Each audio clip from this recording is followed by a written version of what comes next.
The Baltimore Ravens are already back on the clock. They just took Aeneas Peebles. I'm posting that video right now as I'm recording this. I've already made the thumbnail. I've already recorded it. So check out that video. Check out that reaction. But I said I really wanted them to go D tackle in one of their two picks that they essentially have back to back. They didn't go it. They went with it in the first pick with Peebles. So now I'm thinking best player available. I like RJ Mickens. I think it would be good safety depth to have to be kind of competing with Sanusi Kane. I think that we could go running back, get a Brashard Smith, a good screen pass catcher, a good open space player. I think that we can maybe go another wide receiver, go after like a Nick Nash, a bigger slot, much bigger than Wester, who we did get a little bit earlier. But I did see someone was saying that they like Wester because he can return punts and kicks, which is something the Ravens are looking for. So didn't bring that up when I was talking about him, but that definitely is added value. Makes a little bit more sense why they drafted him. A little small, but if he returns punts and kicks and he's a slot receiver, hey, that fits on the Baltimore Ravens organization right there. Hayden Connor just went to the Cardinals. So we'll see what ends up happening, who the Ravens go with. But so far, I think the Ravens have hit every hole that they potentially have.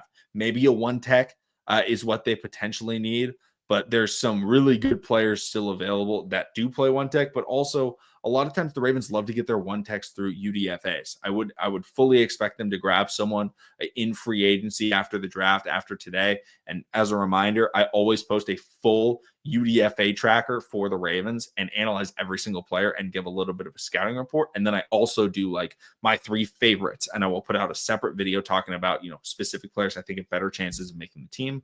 But every UDFA does get their shine on the channel. Some guys that I've loved in the past are guys like Nate McCrary. I remember Tyshawn.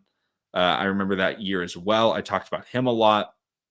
I've talked about trying to think of UDFAs that we've really liked on the channel. I remember back in the day, like Tim White, I was a huge fan of. But there's always some good corners, some good pass rushers. Last year, I liked the guy out of Iowa, the edge rusher out of Iowa. I can't remember his name. It's Joe something.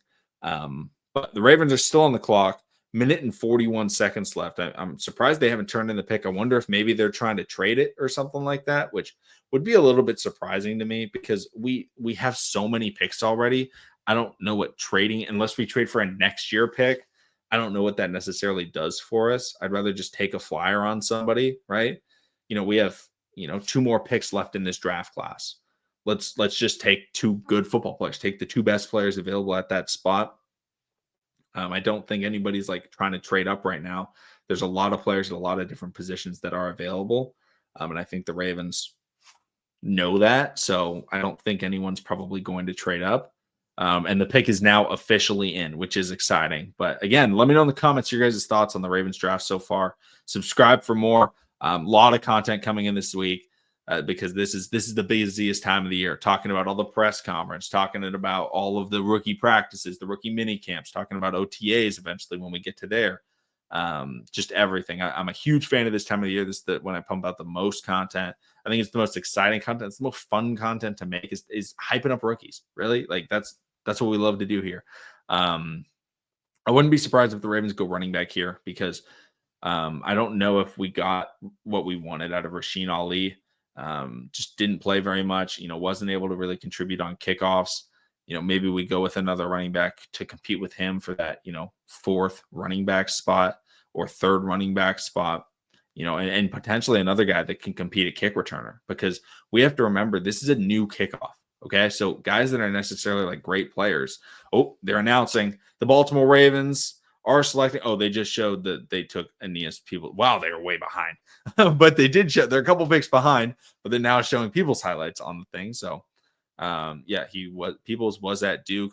They showed a really nice sack on the first play that they show of him. That's awesome. Love to see that. At least they're showing highlights of a Ravens player, which doesn't happen all the time.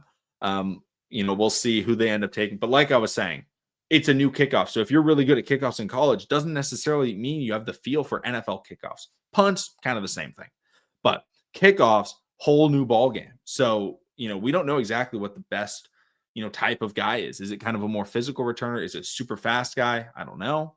But the Ravens are selecting with the 212th pick in the NFL draft. The Baltimore Ravens have selected Robert Longerbeam, a guy that I mock drafted multiple times out of Rutgers to the Ravens. Someone that I really like, and cornerback is definitely a position that we can always use more of. We've only drafted 2 so far. Obviously, we did draft Malachi Starks, but Roger Longerbeam is somebody that fills a need. We need depth. And he has good size, 5'11, 175. Not great size, but good enough size in the NFL. Ran a 4.39. He's very fast. In the 40-yard dash. And that's something that the Ravens are looking for. That's clearly a change that they are making. They obviously draft Nate Wiggins, who ran 4.2. We draft Bilal, who Kone, not Cone. I was saying Cone. I apologize for that. But Kone ran 4.4.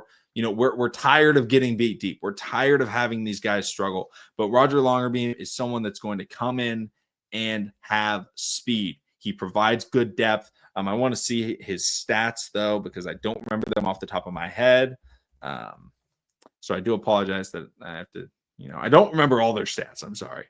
But last year, outside corner, almost every snap, 470 outside corner snaps, 14 in the slot, 43 in the box. So outside cornerback, man coverage, he was better in. He had 0 dropped interceptions, but he did have 2 interceptions, gave up 2 touchdowns this year. But only 31 receptions allowed in 349 coverage snaps, only 55 targets. Passer rating when targeted 73.3. That's pretty good in my book. Looks like his best game for PFF was against Michigan State. But Roger Longerbeam, I think, is a really solid option because he's an outside corner that has a lot of experience, that does have the speed to potentially compete. And if someone goes down with an injury, knock on wood, we don't want to have a situation where we just like put in a guy that's too slow and they just get cooked over the top. So having a guy that's a little bit more polished than a Kone, but now all of a sudden you're working them both in. They're both backups. They can both do different things, but they both have speed. That's what the Ravens are looking for. I like this pick. I think it's really good. Thank you all so much for watching. Subscribe for more, and I'll see all of you again with the Ravens next and probably final pick. Hopefully it's a good one. Again, I think EDC's been crushing it.